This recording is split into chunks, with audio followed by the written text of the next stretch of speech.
Hello, everybody, and welcome to our coffee talk from Planet Fair. My name is Henrike von Platen, and today I have the great pleasure to talk to my friend, whose name is... Who are you, Michelle Michelle? Sequeira. Hi, Michelle.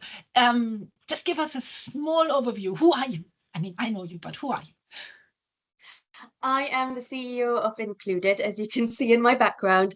We are a global impact-led DEI organization that essentially work with building high-performing organizations with thriving people. Psychologist by background, I've worked with hundreds of organizations over around 15 years in this space. So I'm really excited to talk about some of my learnings. Super cool. Thank you very much, Michelle. As you come from Included, and that comes from the word inclusion, and inclusion has to do also a lot with fairness. And we are talking here from Planet Fair. My first question to you would be, what's sort of your favorite inclusion topic and experience with companies also when it is about making sure that the company is paying fairly? I think that's a really good question. And if I were to pinpoint it, and I'm going to pinpoint it to something really, I appreciate it's going to be general, but I genuinely believe that sometimes the most effective is embedding fairness and equity into the talent management processes, because that is realistic. It means what people would have deemed inclusion as fluffy. It's actually data driven, and you can test it and you can check the impact. And when I say talent management, I talk about all of the processes that are people related. So for example, recruitment. The amount of organizations I've worked with that when you look at the analysis, actually, women that come into an organization are paid lower than men at the same grade, doing the same job. Should that ever be a case? No, especially if there are, unjustifiable reasons, same education or graduate status or whatever qualifications, right? So I'd say combat those areas. Let's look at recruitment really holistically and fairly. For many countries, they've taken out or added in law, you shouldn't be asking for salary details or salary expectations because there's a difference in what people expect. So take that out. That leads to then fair pay and reduces the pay gaps, right? We've seen organizations where they have just made minimal changes like that have a significant impact on actually the pay gap. The same goes for, if I keep with recruitment, the same goes for part-time and full-time. There too, because we are looking at organizations hiring more flexibly, when we are looking at part-time roles, there have been a number of organizations I've worked with a difference in how part-time people are paid and the benefits they receive compared to full-time. If we make it full-time equivalent, it should be the same, Absolutely. So another great, hopefully tangible example. So that's one talent management process. The other that one of my favorites is performance management. I worked with an organization once that had said, Michelle, I do this fairly, don't worry, I promote fairly. And I said, I'll be the judge of that. And I looked at their data, and on the surface, they promoted fairly. But when you then looked at the last 3 years, and this is a global organization, right? I'm talking about well over 20,000 employees. So if you look at the last 3 years on how they were rating their colleagues, and I broke it down by, for certain countries, you can break it down by race and ethnicity and gender. So I did the intersectional analyses. Over the last 3 years, 5-point rating scale, so you assume the most will be in the 3.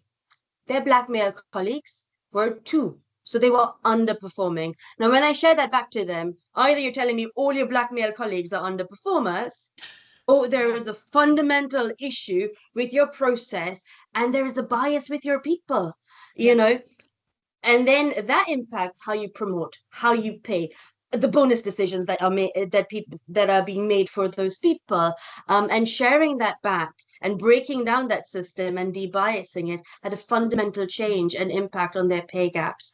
So it's aspects like that I would really, that I love changing to really inform the pay gaps.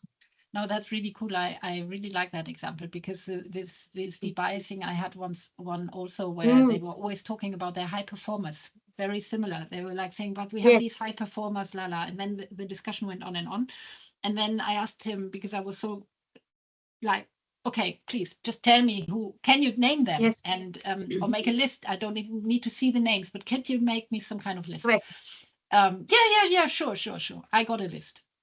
It was a smaller company, just below 1,000 or something like that. And it was a list with 10 people. And they were all male. And it was like, I just looked at it and I looked back at him and I said, I'm not going to comment this. Do you notice anything? And that's the same with what you just said, with black underperformance. And it's crazy. It's not possible. It's so important. How would you do that? I mean, it's like the talent management, the recruitment process, and then all about how do you check the numbers you really have to count numbers and to make it visible, 100%. Don't you? That's right. And I would challenge organizations, right? Very often firms, I do so much in strategic workforce planning and data analytics. And the first thing organizations say is, we don't have the data. No, but you do, and you can collect it. And if you don't have it, there are proxies that we can use to still understand where there are differences. And so I would, even in countries where they, we often hear, oh, but the legislation doesn't allow it. Actually, for many, if I take Germany, for example, you are able to collect disability data, and there's a huge percentage of organizations that are collecting it. So let's look at that and let's understand that, frankly, just the people experience. That's all we want to understand. Are our people feeling like they thrive, they have the right opportunities, they have the fair opportunities? Because exactly to your example, we go or we choose people, we're all humans, myself included, we will make decisions based on our own biases, but we need to be able to challenge that, right?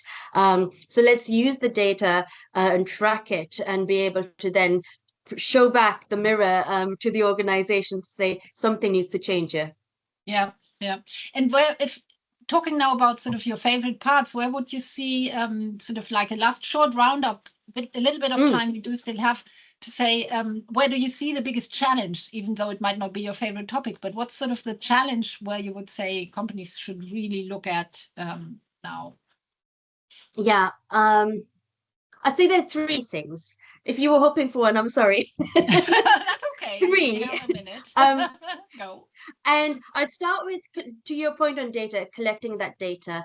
But I would say it's not just about the workforce or diversity data, then linked to pay, performance, etc. So let's look at workforce, let's look at the employee experience, and you can indeed collect inclusion related or experience collected related data, but also the usage against policies and practices to understand, is it fair, is it equitable? Do that performance management example I shared.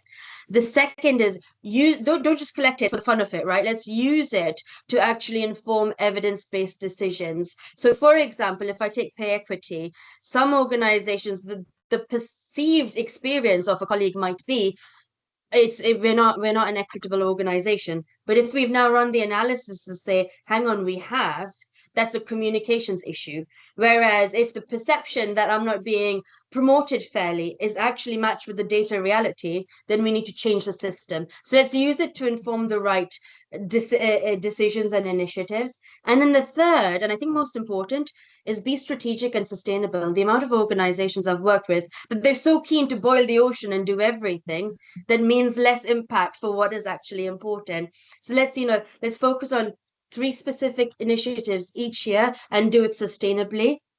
Link it to rewards. I came off a webinar just this morning where from under 50% that had seen an impact of linking it to ambitions to pay has now changed to 74% of organizations, because they've seen the effect it has on actually driving change. And that's it. Let's just keep going, because there's so much we need to do. We don't just stop there if you haven't seen results straight away. Cool. That's cool. I think that's a good ending to we're a bit over time, but it's so cool to talk with you. And I think the people won't mind having a minute more of Michelle's wisdom. So if you have one last hint, get it out and then we're done. The time is now. Forget the noise and just carry on. Yeah, super. Thank you so much, Michelle. It was a great pleasure to have Thank you on you. our coffee talk, and maybe we see each other again on another occasion. Look Have a forward good to it. day. Bye bye. Thank you. Bye bye.